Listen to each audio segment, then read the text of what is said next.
How to use or redeem a Google Play gift card on Brawl Stars. The first things first is, of course, pull up or access your Brawl Star application and ensure that you logged into your account. Now, a certain gift for you to be able to redeem it is gonna be depending on what type of gift is that. Now, usually redeeming codes or coupons from Brawl Stars is actually from content creators boost.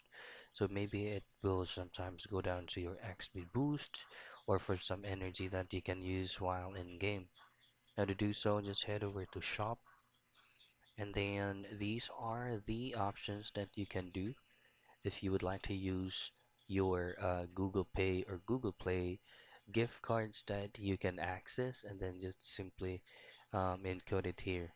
Now, if you have a certain code or a special character codes, just go all the way to the right and then from Content Creator Boost, just simply tap on Enter Code, and this is where you can enter your code.